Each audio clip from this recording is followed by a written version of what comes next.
Alhamdulillah wassalatu wassalamu ala Rasulillah Sayyidina Muhammadin bin Abdillah wa ala alihi wa sahbihi wa man walah wa la hawla wa la quwwata illa billah, amma ba'd.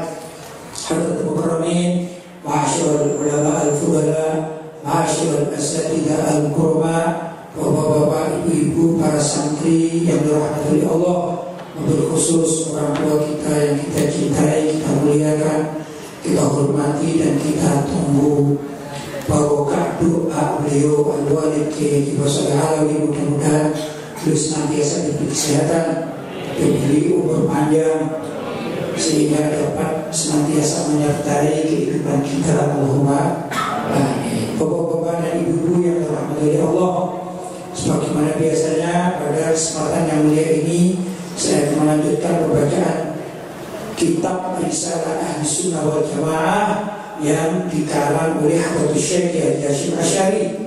Mudah-mudahan beliau senantiasa di alam kuburan, di makam kuburan beliau, di kuburan yang luas, yang barokah, dan ilmunya juga barokah untuk kita semua. Allahumma amin.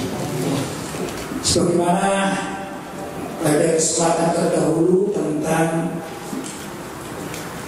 ulama dan orang Islam penduduk Jawa itu senantiasa berpegang teguh dengan pendapat-pendapat yang diajarkan oleh para ulama Ahlus Sunnah wal Jamaah.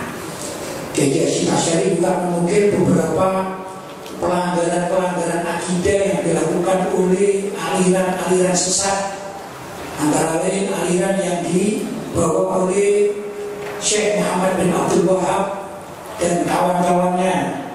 Juga ada aliran Syiah yang konon dimotori oleh Abdullah bin Sabah, orang Yahudi yang pura-pura masuk Islam. Kalau zaman sekarang ini tokoh spiritualnya adalah Khomeini.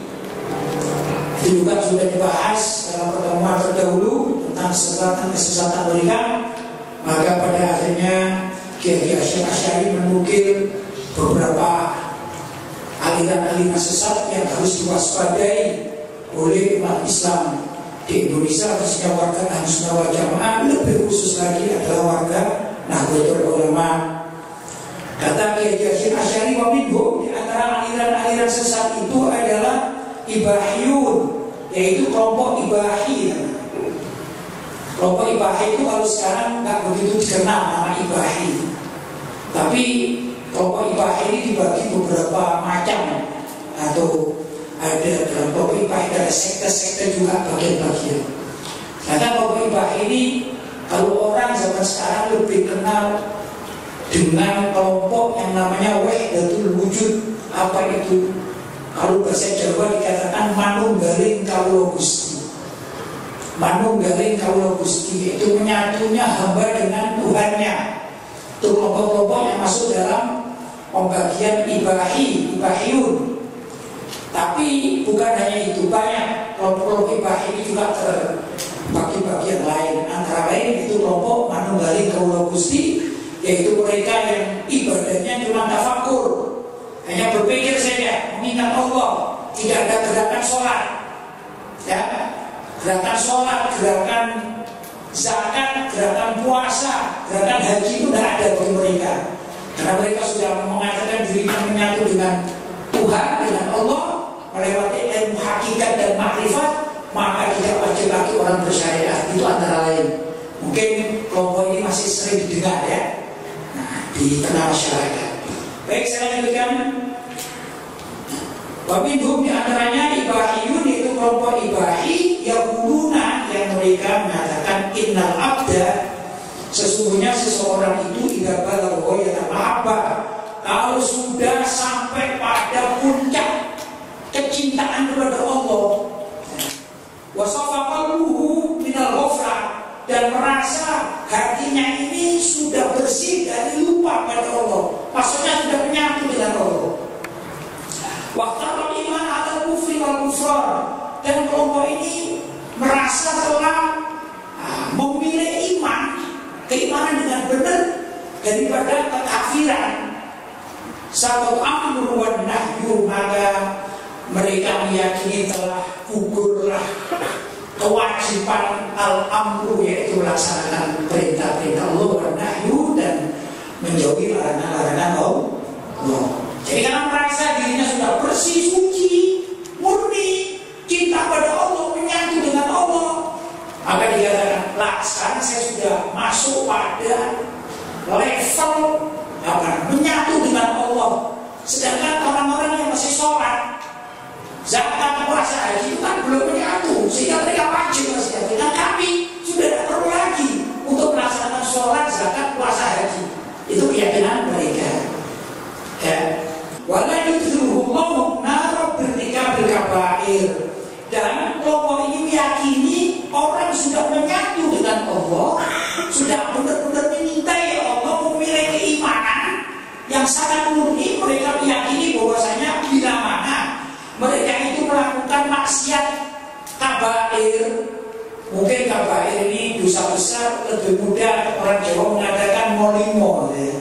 Mengamalkan molimo itu tidak disiksa di neraka menurut keyakinan mereka. Jadi bebas, karena kabair itu termasuk nahyu, larangan. Sedangkan mereka sudah ada, bukan waktunya orang dilarang.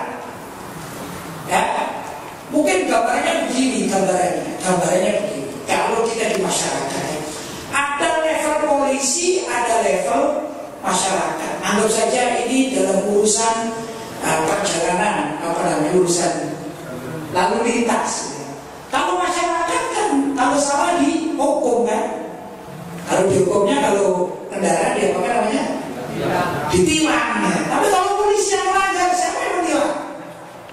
Ya, maka mereka itu merasa kalau orang yang masih sholat itu dianggap rakyat biasa, masyarakat biasa, sedangkan yang kelompok mereka ini, mereka menganggap polisinya. Jadi sudah tidak wajib punya SIM, tidak wajib punya aturan-aturan, tidak perlu sama helm dan segala macam, bebas.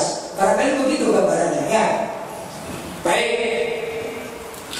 Molimo kalau dilanggar, kalau kita, ya kita ini melanggar molimo. Apa sih molimo itu? Pertama M pertama, madat. Saya sebutnya madat itu apa? Narkoba, ya. Maling, mencuri, mabuk itu ya. Terus madon, apa madon? Lain perempuan, satunya apa ini? Apa itu? Madat, maling, madon, mabuk, apa sih? Main judi.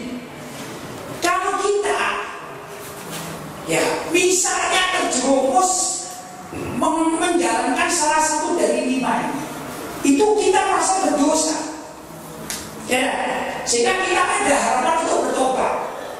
Karena kita tidak merasa suci, kita tidak merasa bersih. Memang kita ini banyak dosa. Karena itu masyarakat pada umumnya kalau mati ini kan banyak yang melakukan dosa, ya. Karena banyak melakukan dosa, karena itu tata kuburan dimasukkan pendosa.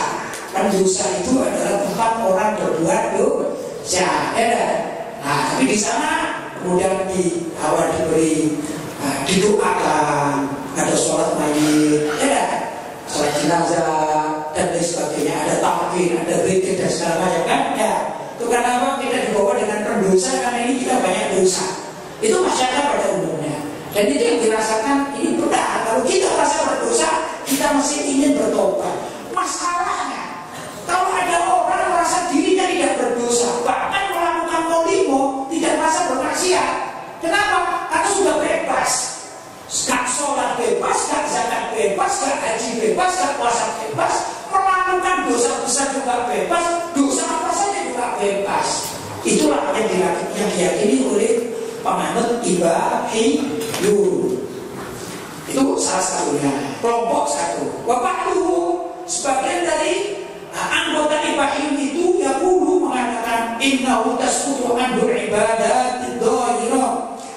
Sesungguhnya telah gugur bagi orang tersebut atau menganut Ibahiyun al-ibadatul dhahirah, ibadat yang zahir. Apa ibadat zahir? Ya puasa, haji, zakat, sholat, ya namanya ibadat zahir. Itu yang diyakini. Melakukan dosa besar bebas, apalagi dosa kecil. Dosa besarnya bebas, apalagi dosa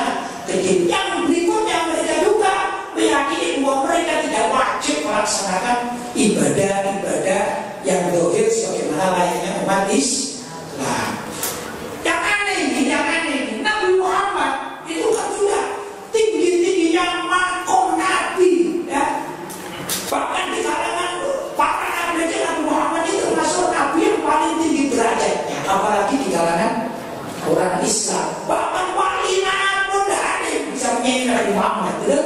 Ya. Tapi Nabi Muhammad itu masih sholat, Nabi Muhammad juga zakat, Nabi Muhammad juga puasa, Nabi Muhammad haji, Nabi Muhammad umroh, Nabi Muhammad bersedekah, Nabi Muhammad baca istighfar. Bahkan istighfarnya Nabi Muhammad itu bisa sampai sehari 100 kali.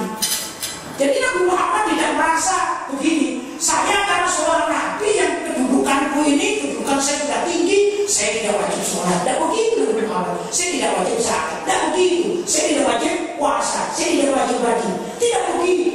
Nabi Muhammad justru mengatakan beliau adalah yang wajib mengamalkan apa yang diperintahkan oleh Allah dari ibadah zahirah tersebut. Ya, maka Nabi Muhammad ini ketakutan kalau merasa ketinggalan ibadah zahirah. Jadi ketakutan, takut salah. Nah ini enggak, ibadah ini itu merasa dirinya sudah bebas dari kewajiban itu. Jadi otomatis bisa kita katakan mereka mengaku dirinya lebih tinggi derajatnya daripada Nabi Muhammad Sallallahu Alaihi Wasallam. Mungkin di antara kita pernah dengar ada orang mengatakan, ayo kita sholat. Sholat itu adalah tingkatannya orang mencari syariat. Kalau aku sudah wajib, itu berarti mengatakan, ketahuilah diriku ini sebenarnya lebih tinggi kedudukannya dari Nabi Muhammad Sallallahu Alaihi Wasallam. Karena Nabi Muhammad masih mengamalkan syariat, sedangkan aku sudah tidak wajib lagi syariat, tapi berhakikat dan bermakrifat. Na'udzubillahi min dzalik. Itulah kesesatan yang diterangkan oleh Kiai Hasyim Asy'ari. Wa takunu ibadatuhu wa tafakkur wa tahsinal akhlaqil batinah. Maka jadilah ibadat mereka itu tafakkur, hanya mikir saja, ingat Allah, iling. Nah, di Jawa juga ada aliran namanya iling, ya, ibadahnya cuma iling. Ya, kan gitu kan? Nah, jadi salah. Jadi ibadah bukan itu, iling itu mikir itu ya ibadah, tapi ibadah yang wajib adalah yang boleh seperti sholat, puasa, zakat, haji. Patahsinal akhlaqil batinah, dan memperbaiki akhlak yang batin. Apa akhlak batin? Mereka mengatakan yang perlu diperbaiki adalah hubungan dirinya dengan Allah, namanya akhlak al-batinah. Akhlak al-batinah ini perlu, kita ini wajib untuk memperbaiki, tahsin untuk berakhlak kepada Allah. Tapi tidak lepas dari kewajiban kita untuk beribadah Allah. Ya. Nah, alhamdulillah saya duduk di sini semuanya secara zahir akhlaknya baik kepada Allah SWT. Saya contohkan satu akhlak yang baik kepada Allah SWT menurut para ulama salaf. Antara lain, ulama salaf terdahulu itu tidak mau melepas peci sehingga rambutnya ini kelihatan. Karena itu di dalam ajaran fikih ada satu ajaran begini. Kalau kalian tajdidul wudu, kalian sudah punya wudu tidak batal. Misalnya kalian ini sholat sebelum sholat maghrib wudu, kemudian setelah sholat maghrib kalian menunggu isya, tidak batal. Begitu ada isya, itu menurut para ulama fikih disunahkan tajdidul wudu, mengulang wudu walaupun tidak batal. Itu ya, ini sunnah.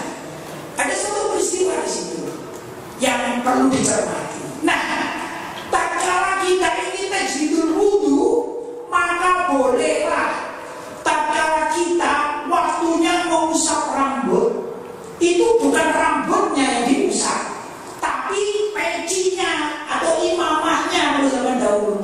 Jadi habis mengusap, habis membasuh wajah, membasuh tangan, kemudian rambut kan, mengusap rambut, ambil air yang dibasah ini imamahnya atau pecinya tanpa harus melepas peci sehingga rambutnya tidak kelihatan. Kenapa? Itu karena ulama-ulama salaf terdahulu malu kepada Allah.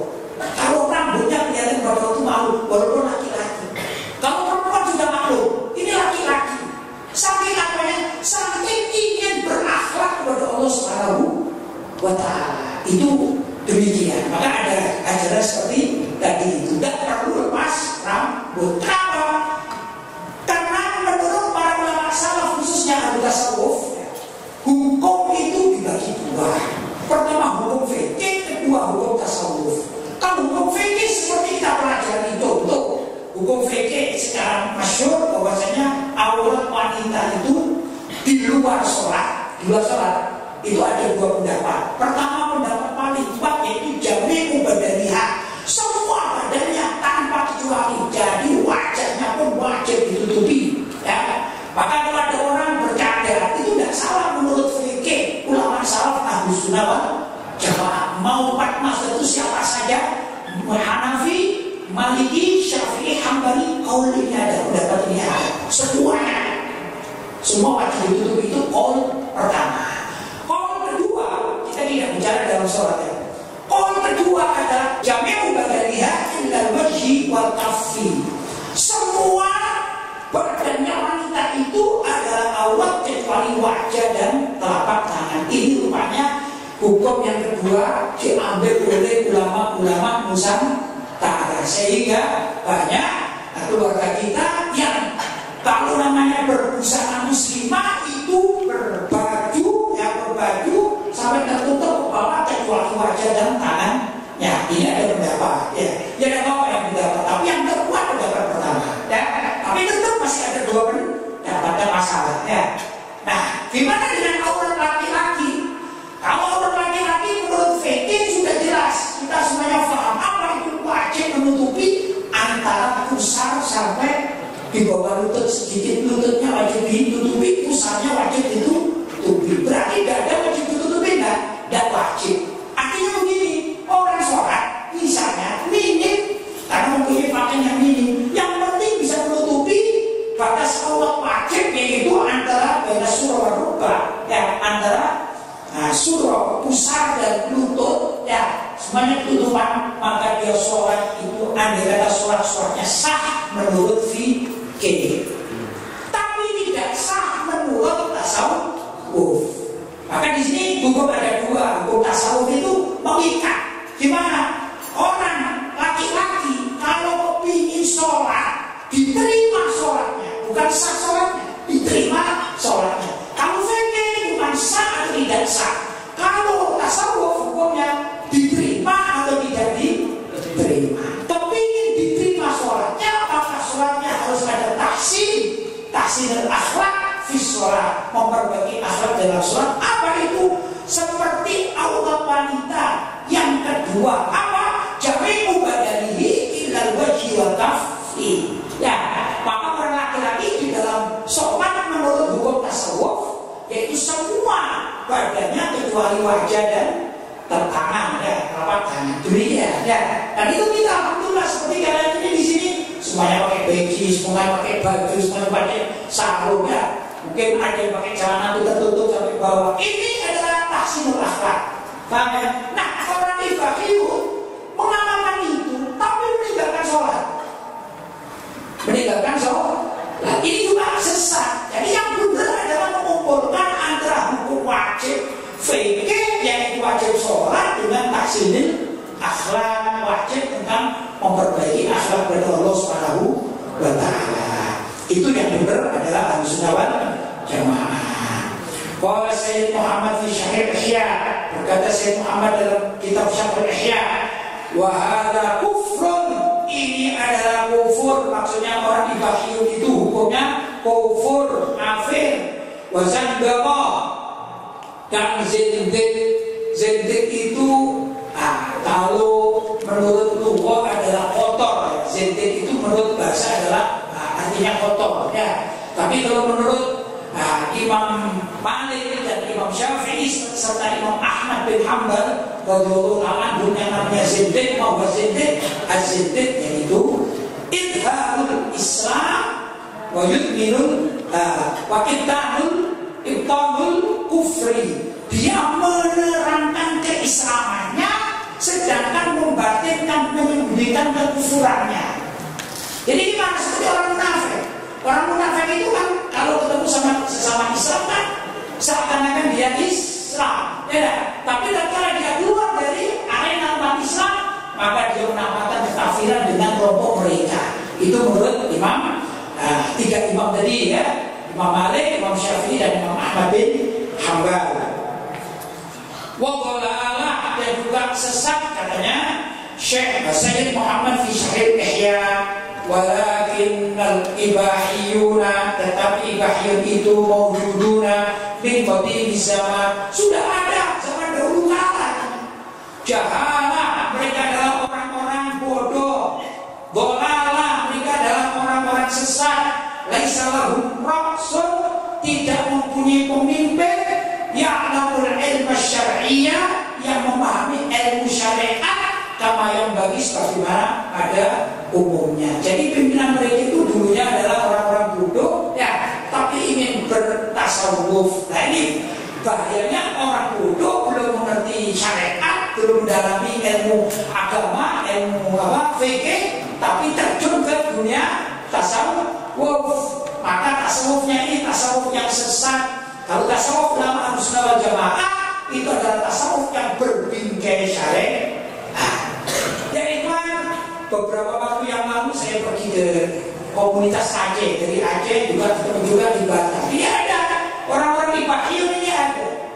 Cuma beda dengan yang diterangkan oleh Kiai Hasyim Asy'ari. Ini salah satu sekte Ibahiyun. Karena kan banyak ya. Beda dengan yang tadi sudah disebutkan. Itu mereka pertama meyakini, ini orang-orang tidak punya ilmu tapi beragama, membaca Al-Quran, mempelajari Al-Quran tanpa guru, akhirnya sesat. Sekarang ini ada pengamal tasawuf dan hakikat, ya, tidak mau syariat. Nah, keyakinan mereka aneh. Mereka ini membaca Al-Quran, khususnya surat Al-Ikhlas, Qul huwallahu ahad. Itu mereka memahami dhamir huwa di dalam Qul huwallahu. Dhamir huwa itu merujuknya kepada anta yang ada di dalam lafaz kul. Jadi kul anta dalam huruf hai Muhammad, ya, huwa anta yaitu huwa Muhammad. Kul huwa Allahu ahad, adalah Allah yang Maha Esa. Jadi mereka meyakini bahwa Nabi Muhammad itu adalah Allah, jelmaan Allah. Persis seperti orang Nasrani. Orang Nasrani itu, ya, kan meyakini bahwasanya Nabi Isa itu adalah jelmaan Allah di muka bumi. Karena itu Allah berfirman, laqad kafara alladziina qalu innallaha huwal masih ibnu Maryam. Sungguh telah kafir orang yang meyakini bahwasanya Allah itulah ibnu Maryam, yaitu Nabi Isa. Ini murtad, bukan murtad, ini kafir menurut Al-Qur'an. Nah, ada kelompok juga ikut dalam Ibahiyun yang berbeda dengan orang Nasrani, itu bisa lupa. Mereka mengatakan bahwa Nabi Muhammad itu jelmaan Tuhan. Jelas ini adalah orang-orang bodoh, orang-orang sesat. Bahkan kalau dikiaskan dengan ayat tadi, ayat tentang orang-orang yang mengatakan Allah adalah Isa bin Maryam, ya, maka orang tersebut sudah kufur, na'udzubillah. Dan ini banyak pengikutnya, ya. Alhamdulillah kalau Jawa Timur ini tidak dengar, tapi Jawa Timur masih ada orang yang ingin, ada orang yang mengikuti manunggaling kalau Gusti, atau lebih, ya, kebatinan yang dulu dimotori di Jawa ini oleh Syekh Sidi Jenar. Perlu diketahui Syekh Sidi Jenar itu di zaman Wali Songo, ya.